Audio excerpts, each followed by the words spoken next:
Hello student, स्वागत है आप सभी का आरवी ट्यूशन क्लासेस के यूट्यूब प्लेटफॉर्म पर। दोस्तों, आज की इस वीडियो में हम इलेक्ट्रीशियन ट्रेड थ्योरी का चैप्टर नंबर 16 पढ़ने वाले हैं, जो कि है ट्रांसफार्मर।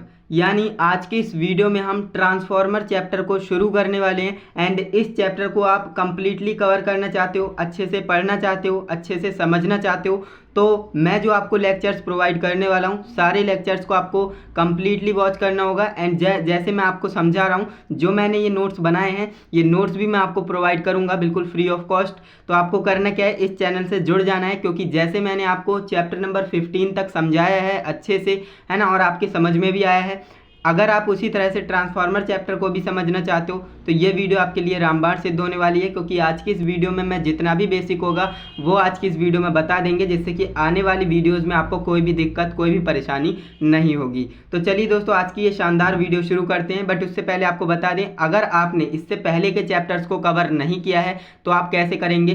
तो देखिए, इस वीडियो के डिस्क्रिप्शन बॉक्स में जाएंगे तो आपको प्लेलिस्ट का लिंक मिल जाएगा, या फिर आप चैनल पर जाएंगे तो वहाँ पर मैंने प्रॉपर तरीके से प्लेलिस्ट बना रखी है। वहां से जाकर आप उन सभी वीडियोस को देख पाएंगे जो कि आपसे मिस हो गई थी। तो दोस्तों, जिस सीक्वेंस में मैंने वीडियोस को अरेंज किया है प्लेलिस्ट में, तो आपको करना क्या है, प्लेलिस्ट के अनुसार ही अपनी पढ़ाई करनी है। क्योंकि अगर आप रैंडमली किसी भी वीडियो को प्ले करेंगे और देख लेंगे तो ऐसा आपको कुछ भी समझ में नहीं आएगा। अगर आप चीज़ों को समझना चाहते हो, अच्छे से पढ़ना चाहते हो, है ना, तो आपको सीक्वेंस को फॉलो करना पड़ेगा, जिस सीक्वेंस में मैंने वीडियोस को दिया है। और हर एक चैप्टर को छोटी छोटी वीडियोज़ में मैंने आपको कन्वर्ट करके दिया है, जिससे कि आप बोर भी ना हो एंड अच्छे से अपना कंप्लीट सिलेबस कवर कर पाएँ और सारी चीज़ों को समझ पाएँ। तो चलिए दोस्तों, आज की ये शानदार वीडियो शुरू करते हैं, जो कि लेक्चर नंबर 1 होने वाला है चैप्टर नंबर 16 का। तो देखिए, सबसे पहले हम इंट्रोडक्शन पढ़ते हैं, जो कि आप जानते हो मेरा तरीका क्या है। सबसे पहले मैं चैप्टर का बेसिक बताता हूँ कि आखिर हम ट्रांसफार्मर चैप्टर पढ़ रहे हैं तो ट्रांसफार्मर है क्या, इसका क्या फ़ायदा है, क्या नुकसान है, क्यों हम इसे पढ़ रहे हैं ना, वो सारी चीज़ें हम इंट्रोडक्शन में पढ़ते हैं। तो देखिए, इंट्रोडक्शन में हमें बोला जा रहा है कि ट्रांसफार्मर एक ऐसी स्थैतिक युक्ति है। यानी जो हमारा ट्रांसफार्मर है ना, एक ऐसी स्थैतिक युक्ति है। स्थैतिक मतलब स्टैटिक यानी रुका हुआ, है ना, एक जगह पर रुका हुआ जो है यंत्र होता है, जो हमारा ट्रांसफार्मर होता है ना। तो ट्रांसफार्मर एक ऐसी स्थैतिक युक्ति है जो विद्युत ऊर्जा को एक परिपथ से दूसरे परिपथ में स्थानांतरित करती है। यानी जो हमारा ट्रांसफार्मर है, एक ऐसी रुकी हुई डिवाइस है, यानी स्थैतिक यानी मूवमेंट नहीं होता है, चलती फिरती नहीं है, जो विद्युत ऊर्जा को एक परिपथ से दूसरे परिपथ में स्थानांतरित करती है, अर्थात ट्रांसफर करती है। इसके साथ ही इस युक्ति के द्वारा वोल्टेज का अपचयन यानी स्टेप डाउन और वोल्टेज का उच्चायन कहिए, या फिर देखिए, अब यहाँ पर जो है दो वर्ड यहाँ पर कंफ्यूज होते हैं स्टूडेंट्स, अपचयन और अपचाई ट्रांसफार्मर और उपचाई ट्रांसफार्मर, है ना। तो इसे हम उच्चायन कहिए या फिर उच्चाई कहिए, बात एक ही है। तो अपचयन मतलब स्टेप डाउन होता है और उच्चायन का मतलब स्टेप अप होता है। इस बात को आपको ध्यान में रखना है। सुगमता से किया जा सकता है, यह ध्यान रखना आवश्यक है कि यह युक्ति केवल प्रत्यावर्ती धारा पर ही कार्य करती है और ये डीसी पर कार्य नहीं करती है। ये बात आपको समझ में आनी चाहिए। और हाँ, ट्रांसफार्मर को हिंदी में क्या कहते हैं, ये बात आप मुझे कमेंट करके बताएंगे, क्योंकि मैं भी देखना चाहता हूँ कि आप जो है ट्रांसफार्मर को हिंदी में समझते हैं, है ना। ट्रांसफार्मर को हिंदी में क्या कहते हैं, कमेंट में कमेंट जरूर करिएगा, मैं आपके कमेंट को पढ़ता हूँ। बाकी आपको इतनी चीज़ अच्छे से समझ में आई। मैंने आपको बताया ट्रांसफार्मर एक स्थैतिक युक्ति है जो विद्युत ऊर्जा को एक परिपथ से दूसरे परिपथ, अर्थात इसका मतलब क्या हुआ, जैसे कि मान लीजिए ट्रांसफार्मर में 2 वाइंडिंग होती हैं, आप अच्छे से जानते हो, इस तरह से, है ना। तो होता क्या है, यहाँ पर हम एसी करंट देते हैं और यहाँ पर हमने वायर कनेक्ट भी नहीं किया होता है, लेकिन फिर भी ये करंट जो है इस वाली कॉइल में ट्रांसफर हो जाता है। स्टेप अप या स्टेप डाउन वो मैं आपको आगे बताऊंगा ही। आपको ये समझना है कि ये जो है एक परिपथ से दूसरे परिपथ में करंट का फ्लो हो जाता है, जबकि मैंने वायर को कनेक्ट भी नहीं किया है। तो ऐसा क्यों होता है, वो सारे लॉजिक, सारे कंसेप्ट आपको आगे पढ़ने को मिलेंगे। अभी आपको इतना समझना है कि जो ट्रांसफार्मर है, ये एक स्थैतिक युक्ति होती है जो विद्युत ऊर्जा को एक परिपथ से दूसरे परिपथ में स्थानांतरित अर्थात ट्रांसफर करती है। इसके साथ ही इस युक्ति के द्वारा हम वोल्टेज को बढ़ा भी सकते हैं, है ना, और घटा भी सकते हैं। बढ़ाना मतलब स्टेप डाउन, घटाना मतलब बढ़ाना मतलब स्टेप अप और घटाना मतलब स्टेप डाउन, है ना। और ये ध्यान रखने वाली बात है, और इसे आपको ध्यान में ही रखना है कि जो हमारा ट्रांसफार्मर होता है ना, वो केवल और केवल एसी करंट पर ही कार्य करता है ना, डीसी पर कार्य नहीं करता है। तो ये बात आप ध्यान में रखेंगे।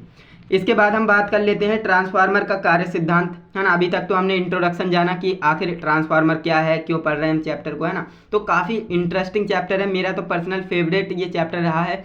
अगर आप मुझसे ये चैप्टर पढ़ते हैं तो डेफिनेटली आपको भी ये चैप्टर इंटरेस्टिंग लगेगा ही लगेगा, है ना। तो ट्रांसफार्मर का कार्य सिद्धांत की बात कर लेते हैं, वर्किंग प्रिंसिपल ऑफ ट्रांसफार्मर। तो ट्रांसफार्मर अन्योन प्रेरण के सिद्धांत पर कार्य करता है, ये तो आपने पढ़ा होगा क्लास 10-12 में, है ना। जो हमारा ट्रांसफार्मर है वो अन्योन प्रेरण यानी म्यूचुअल इंडक्शन के सिद्धांत पर कार्य करता है ना। प्रेरण का अस्तित्व एसी परिपथ में होता है, अतः ट्रांसफार्मर एसी सप्लाई, आगे देखते हैं क्या लिखा हुआ है। तो जो ट्रांसफार्मर है वो एसी सप्लाई पर कार्य करता है ना। मैंने आपको बताया जो ट्रांसफार्मर है वो एसी सप्लाई पर कार्य करता है, डीसी सप्लाई पर नहीं। डीसी सप्लाई पर ट्रांसफार्मर कार्य नहीं करता है, इस बात को आप ध्यान रखेंगे। अन्योन प्रेरण के सिद्धांत के अनुसार, है ना। अब अन्योन प्रेरण क्या है मैं आपको ये बता देता हूँ। अभी तक मैंने आपको बताया जो हमारा ट्रांसफार्मर होता है ना वो अन्योन प्रेरण यानी म्यूचुअल इंडक्शन के सिद्धांत पर, प्रिंसिपल पर वर्क करता है ना। अब हम जान लेते हैं कि अन्योन प्रेरण क्या होता है। तो अन्योन प्रेरण के सिद्धांत के अनुसार जब ट्रांसफार्मर की प्राइमरी वाइंडिंग में एसी सप्लाई दी जाती है ना, ध्यान से सुनिएगा।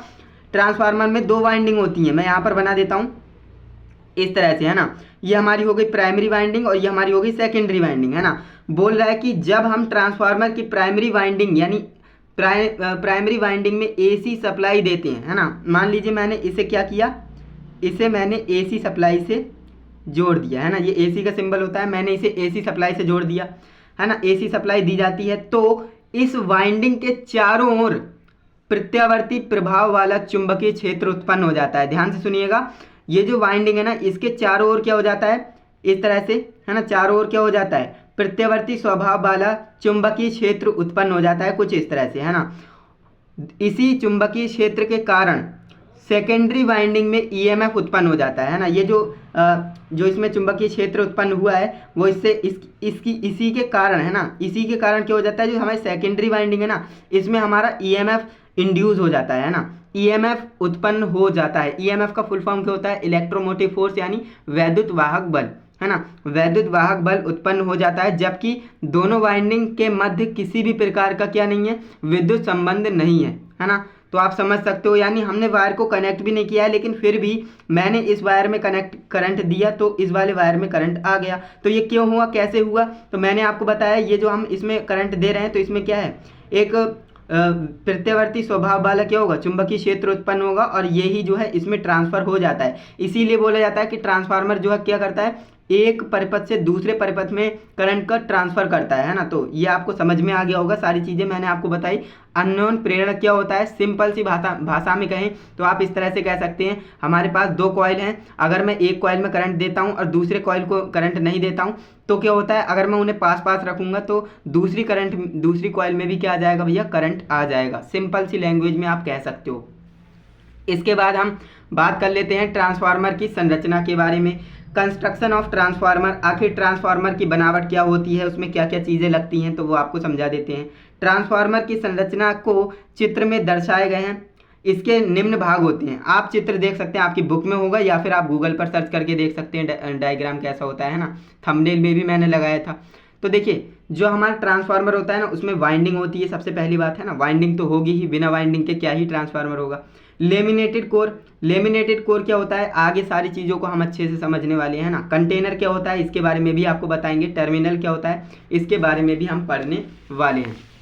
तो देखिए मैंने आपको 4 टाइप्स बताए हैं ना। 4 टाइप्स कौन कौन से बताए, वाइंडिंग, लेमिनेटेड कोर, कंटेनर और टर्मिनल, है ना। तो इनके बारे में हम बारी बारी से समझ लेते हैं कि यहाँ पर क्या चीज़ है। तो देखिए पहला हमारा था वाइंडिंग। वाइंडिंग क्या होता है, ट्रांसफार्मर में 2 प्रकार की वाइंडिंग स्थापित की जाती हैं। जो ट्रांसफार्मर है उसमें 2 प्रकार की वाइंडिंग स्थापित की जाती हैं, प्राइमरी वाइंडिंग और सेकेंडरी वाइंडिंग। तो चलिए दोनों को पढ़ लेते हैं, प्राइमरी वाइंडिंग क्या होता है और सेकेंडरी वाइंडिंग क्या होता है। तो प्राइमरी वाइंडिंग, जिस वाइंडिंग को एसी वैद्युत स्रोत से संयोजित किया जाता है ना वह प्राइमरी वाइंडिंग कहलाती है। अब स्टूडेंट्स यहीं पर पता कंफ्यूज ये होते हैं, अगर मैंने यहाँ पर ट्रांसफार्मर बना दिया, मान लीजिए ये हमारा क्या है, ये हमारा जो है ट्रांसफार्मर है ना, ये हमारी प्राइमरी, ये हमारी सेकेंडरी। अब मैंने इसे प्राइमरी क्यों बोला, क्योंकि मैं इसे क्या दूंगा, इलेक्ट्रिक करंट दूंगा यानी एसी करंट दूंगा, है ना। तो इसलिए इसे प्राइमरी बोला। मान लीजिए मैं इस वाली कॉइल पर AC करंट ना दूं और इस पर करंट दे दूं तो ये हमारी प्राइमरी हो जाएगी। हो जाएगी नहीं हो जाएगी? मैंने अभी आपको बताया जिस कॉइल को आप AC करंट देंगे वही आपकी प्राइमरी वाइंडिंग है। ऐसा कोई भी लॉजिक नहीं है कि लेफ्ट वाली क्या होगी प्राइमरी होगी और राइट वाली क्या होगी सेकेंडरी होगी, ऐसा कोई लॉजिक नहीं है। यानी जिसे हम AC करंट देंगे वो हमारी क्या हो जाएगी प्राइमरी और दूसरी हमारी क्या हो जाएगी सेकेंडरी वाइंडिंग हो जाएगी। यही मैंने यहाँ पर लिखा है जो कि आपको समझ में आ गया होगा कि जिस वाइंडिंग को हम AC विद्युत स्रोत से संयोजित करते हैं वह प्राइमरी वाइंडिंग कहलाती है। सिंपल सी बात है। ये बोबिन के ऊपर कुंडली बनाकर टर्न है ना, टर्न देकर निर्मित की जाती है। बोबिन क्या होता है जो मैंने आपको बताया कुछ इस तरह से आपकी जो है कोर होती है बनी हुई है ना, कोर को जो आपकी नर्म लोहे की क्रोड होती है उस पर पट्टी E और F आपने देखा होगा, E और I है ना, इनको मिलाकर ही आपका ट्रांसफार्मर बनता है ना। नेक्स्ट वीडियो में अगर पॉसिबल होगा तो मैं इन चीज़ों को लाऊंगा जिससे कि आपका कन्फ्यूजन दूर हो जाएगा है ना, कंफ्यूज नहीं होंगे। आपने बचपन में देखा होगा ना, आपने ट्रांसफार्मर अगर खोला होगा बचपन में खेले होंगे है ना, तो आपको जो है E आकार का मिलती है ना पट्टी, E आकार की पट्टी मिलती है और I मिलती है ना, तो इनसे मिलकर ही क्या बनता है आपका ट्रांसफार्मर बनता है। तो वही कह रहा है बोबिन के ऊपर कुंडली बनाकर टर्न देकर निर्मित की जाती है। इसमें चक्करों की संख्या आवश्यक फ्लक्स घनत्व उत्पन्न करने की क्षमता के अनुसार दी जाती है। यानी कि जो हमारा ट्रांसफार्मर होगा उसमें हम नंबर ऑफ टर्न्स लगाएंगे, जो भी हमारा कॉपर का वायर होगा उसमें नंबर ऑफ टर्न्स लगाएंगे। तो टर्न हम जो लगा रहे हैं ना चक्करों की संख्या वो आवश्यक फ्लक्स घनत्व उत्पन्न करने की क्षमता के अनुसार ही लगाया जाएगा। अगर आपको फ्लक्स घनत्व ज़्यादा चाहिए तो ज़्यादा टर्न लगाएंगे, अगर कम चाहिए तो कम लगाएंगे, नॉर्मल सी बात है। अब यहाँ पर आप देखेंगे सेकेंडरी वाइंडिंग। सेकेंडरी वाइंडिंग किसे कहेंगे? जिस वाइंडिंग को लोड है ना, जिस वाइंडिंग को लोड यानी विद्युत शक्ति का उपभोग करने वाली युक्ति से संयोजित किया जाता है वो सेकेंडरी वाइंडिंग कहलाती है। अब मैंने आपको लॉजिक बता ही दिया प्राइमरी और सेकेंडरी किसे कहेंगे। अगर आपके सामने इस तरह से ट्रांसफार्मर का डायग्राम आ जाता है और आपसे कोई पूछता है कि इनमें से प्राइमरी और सेकेंडरी कौन सी है, तो आप एक पहला जवाब देंगे कि जिसको हम AC करंट से जोड़ेंगे वो तो हमारी हो जाएगी प्राइमरी वाइंडिंग है ना, प्राइमरी वाइंडिंग। और जिसको हम लोड से जोड़ेंगे, लोड मतलब यानी जहाँ से हमें करंट को लेना है ना, लोड को कनेक्ट करना है, तो वो हमारा क्या हो जाएगा सेकेंडरी वाइंडिंग हो जाएगी। क्लियर है? ये आपको याद रखना है। और ऐसा बिल्कुल भी नहीं है कि लेफ्ट साइड में ही AC करंट दे रहे हैं तो वही हमारी, ऐसा कुछ नहीं है। आप यहाँ पर अगर AC करंट देंगे तो आपकी ये प्राइमरी वाइंडिंग हो जाएगी। समझ में आया? तो ये आपको ध्यान में रखना है कि प्राइमरी वाइंडिंग कौन सी होती है और सेकेंडरी वाइंडिंग कौन सी होती है। तो सेकेंडरी वाइंडिंग किसे कहेंगे? जिस वाइंडिंग को लोड यानी विद्युत शक्ति का उपभोग करने वाली युक्ति से संयोजित किया जाएगा वो सेकेंडरी वाइंडिंग कहलाएगी। नॉर्मल सी बात है। इसके तार का आकार वाइंडिंग में से प्रवाहित धारा पर निर्भर करता है। यानी कि जो ये आकार है ना सेकेंडरी वाइंडिंग में हम जो वायर का आकार ले रहे हैं है ना, कंडक्टर का आकार, तो कह रहा है इसके तार का जो आकार होगा ना वो वाइंडिंग में से प्रवाहित होने वाली धारा पर निर्भर करेगा है ना। ये बात आप ध्यान रखेंगे। जो सेकेंडरी वाइंडिंग है इसकी बात कर रहा हूँ मैं। ओके, समझ में आ गया? बिल्कुल आ गया होगा। देखिए अभी तक हमने क्या पढ़ा? सबसे पहले हमने ट्रांसफार्मर के कार्य सिद्धांत को पढ़ा कि अननोन प्रेरक क्या होता है, फिर इसके संरचना के बारे में पढ़ा। संरचना में पहला हमारा हेडिंग था वाइंडिंग है ना, वाइंडिंग क्या होता है? वाइंडिंग दो तरह की होती है, दोनों को हमने डिस्कस कर लिया। इसके बाद लेमिनेटेड कोर हमारी दूसरी हेडिंग थी। तो लेमिनेटेड कोर क्या होता है इसके बारे में पढ़ लेते हैं। जैसा कि मैंने आपको बताया जो हमारा वायर होता है लेमिनेटेड कोर के ऊपर ही लगाते हैं, लेकिन डायरेक्ट नहीं, उसके बीच में हम इंसुलेशन लगाते हैं जिससे कि कनेक्ट ना हो पाए और जो है ब्लास्ट ना कर पाए ट्रांसफार्मर है ना। अगर डायरेक्ट जो है लेमिनेटेड कोर के ऊपर आप वाइंडिंग कर देंगे तो वो जो है करंट शॉर्ट सर्किट हो जाएगा। नॉर्मल सी बात है ये तो है ना। तो लेमिनेटेड कोर क्या होता है? ये सिलिकॉन स्टील की बनी होती है। सबसे पहली बात, ये किसकी बनी होती है? सिलिकॉन स्टील की बनी होती है। प्रत्येक लेमिनेटेड कोर आपस में इंसुलेटेड रहती है। ट्रांसफार्मर वाइंडिंग को इस लेमिनेटेड कोर पर स्थापित किया जाता है। कोर के मुख्य कार्य क्या होते हैं वो हम आगे पढ़ेंगे। इतनी बात आपको समझ में आनी चाहिए। मैंने आपको बताया लेमिनेटेड कोर हमारी किससे बनी होती है? सिलिकॉन स्टील से बनी होती है। प्रत्येक लेमिनेटेड कोर आपस में इंसुलेटेड रहती है। इंसुलेटेड का मतलब, क्योंकि जो हमारा लेमिनेटेड कोर है अगर वो इंसुलेटेड नहीं रहेगी तो उसमें ED करंट उत्पन्न हो जाएगा है ना। ED करंट आगे बताऊंगा मैं, ED करंट क्या होता है ना। इसको कम ही रखना चाहिए, तो वो आगे पढ़ेंगे हम। इतना आपको समझना है कि प्रत्येक लेमिनेटेड कोर आपस में इंसुलेटेड रहती है जिससे कि आपस में कनेक्ट ना हो पाए। तो इसके बाद आपको बोल रहा है कि ट्रांसफार्मर वाइंडिंग को इन लेमिनेटेड कोर पर ही स्थापित किया जाता है। कोर के मुख्य कार्य निम्नलिखित होते हैं, यहाँ पर मैंने लिख रखे हैं, हम देखिए। पहला कार्य होता है प्राइमरी वाइंडिंग द्वारा स्थापित चुंबकीय क्षेत्र अधिक से अधिक चुंबकीय बल रेखाओं को सेकेंडरी में से गुजारना। अब देखिए ये काम ज़रूरी है भी इसलिए क्योंकि देखिए मैंने आपको बताया ये हमारी प्राइमरी वाइंडिंग हो जाएगी, ये हमारी सेकेंडरी वाइंडिंग हो जाएगी, और यहाँ पर क्या होता है, लेमिनेटेड कोर होती है। अब अगर इसमें जितना ज़्यादा है ना, जो इसमें जितना ज़्यादा चुंबकीय क्षेत्र उत्पन्न होगा वो इसके थ्रू यहाँ पर जा पाएगा, है ना, जितना कम होगा उतना कम जाएगा और कम करंट मिलेगा यहाँ पर। तो इसलिए बोल रहा है कि ज़्यादा से ज़्यादा हम जो है अधिक से अधिक चुंबकीय बल रेखाओं को सेकेंडरी में गुजारना, ये किसका काम है, ये लेमिनेटेड कोर का ही काम होता है। क्लियर है। इसके बाद नेक्स्ट हमारा काम होता है इसका प्राइमरी वाइंडिंग द्वारा स्थापित चुंबकीय क्षेत्र की अधिक से अधिक चुंबकीय बल रेखाओं को सेकेंडरी में से गुजारना। ये जो है शायद रिपीट हो गई लाइन, है ना, हाँ ये लाइन रिपीट हो गई तो इसे आप इग्नोर करिएगा। नेक्स्ट आपका है प्राइमरी वाइंडिंग द्वारा स्थापित चुंबकीय क्षेत्र की चुंबकीय बल रेखाओं का मार्ग पूर्ण करना। हाँ ये जरूरी है क्योंकि देखिए प्राइमरी वाइंडिंग है उसके द्वारा जो स्थापित चुंबकीय क्षेत्र होगा उसकी जो है चुंबकीय बल रेखाओं को एक मार्ग दिखाना, वो किसका काम होता है, वो लेमिनेटेड कोर का है। अगर यहाँ पर जो है इस तरह से चुंबकीय क्षेत्र बन रहा है तो उसको एक मार्ग दिखाएगा कि यहाँ पर जाना है ना, तो वो इसके थ्रू ही जाता है, लेमिनेटेड कोर के थ्रू। तो समझ में आ गया, ये काम होता है किसका, लेमिनेटेड कोर का। इसके बाद हमारा नेक्स्ट हमारी हेडिंग थी कंटेनर। कंटेनर के बारे में पढ़ लेते हैं। कंटेनर क्या होता है, कंटेनर का आमतौर पर टैंक भी कहा जाता है। कंटेनर को हम क्या कहते हैं, आमतौर पर टैंक भी कहते हैं, जिसे हम कंजर्वेटर टैंक कहते हैं ना। कंटेनर बोलिए या फिर कंजर्वेटर टैंक कंजर्वेटर टैंक अलग होता है। मेन टैंक बोलते हैं इसे, क्या बोलते हैं, मेन टैंक। लिख देता हूँ, इसे हम मेन टैंक भी बोलते हैं कंटेनर को, है ना। टैंक ट्रांसफार्मर को ठंडा रखने की सहायता करता है। इसमें जो है तेल भरा रहता है, जो इसमें क्या होता है, तेल भरा रहता है, जो क्या काम करता है, जो इंसुलेशन तथा ट्रांसफार्मर को ठंडा रखने के लिए एक माध्यम का कार्य करता है। यानी जो हमारा टैंक है जिसे हम मेन टैंक कहते हैं, कंटेनर कहते हैं, कंटेनर को हम टैंक कहते हैं, और ये जो क्या काम करता है, ये ट्रांसफार्मर को ठंडा रखने में सहायता करता है। इसमें जो तेल भरा रहता है, जैसा कि आप जानते होंगे, ये हमारे पास कंटेनर है, तो इसमें जो है बिल्कुल फुल, है ना, 100% फुल इसमें क्या होता है, ऑयल को भरा जाता है, और इसमें ही क्या होती है, कॉयल डुबाई जाती हैं। ऐसा क्यों करते हैं, ईडी करंट उत्पन्न ना हो, और ईडी करंट उत्पन्न नहीं। अब देखिए होता क्या है, कभी कभी हम जो है ट्रांसफार्मर ज़्यादा जो है लोड हो जाता है तो वो जो है गर्म होने लगता है, और गर्म होगा तो उसमें ऑयल भरा है, ऑयल गर्म होकर जो है भाप में कन्वर्ट होगा, वो ऊपर की ओर जाएगा, तो उसके लिए हम कंजर्वेटर टैंक लगाते हैं ना, इस तरह से। तो ये इसमें ट्रांसफ़र हो जाता है, लेकिन इससे भी जो है ऑयल ठंडा नहीं होता है, तो ऑयल को ठंडा करने का काम हमारा कंटेनर करता है। क्लियर है। कंटेनर का क्या काम होता है, जो है इसको ऑयल को ठंडा करने का काम होता है ना। तो यहाँ पर हमने लिखा है नेक्स्ट में, इंसुलेशन तथा ट्रांसफार्मर को ठंडा रखने के लिए एक माध्यम का कार्य करता है, बिल्कुल। तो ये हमारा कंटेनर का काम होता है। इसके बाद हमारा नेक्स्ट जो है पॉइंट है टर्मिनल, है ना। टर्मिनल के बारे में जान लेते हैं। टर्मिनल क्या होता है, तो प्राइमरी तथा सेकेंडरी वाइंडिंग के सिरों पर विद्युत सप्लाई को आदान प्रदान करने का कार्य टर्मिनलों के द्वारा ही किया जाता है। जो हमारा ट्रांसफार्मर, मान लीजिए हमारा ट्रांसफार्मर ये तैयार हो गया बनकर, है ना, तो इसमें जो है 4 टर्मिनल इस तरह से होंगे लगे हुए, है ना। ये हमारे प्राइमरी टर्मिनल हो जाएंगे और ये सेकेंडरी हो जाएंगे, यानी यहाँ से हम लोड और यहाँ से हम एसी करंट इसे दे देंगे। तो ये हमारा क्या है, ये टर्मिनल कहलाते हैं, है ना, ये टर्मिनल कहलाते हैं। तो इन्हें आपको याद रखना है, जिसे हम बुशिंग भी कहते हैं, है ना। तो प्राइमरी और सेकेंडरी वाइंडिंग के सिरों पर विद्युत सप्लाई का आदान प्रदान करने का कार्य कौन करता है, टर्मिनलों के द्वारा ही किया जाता है।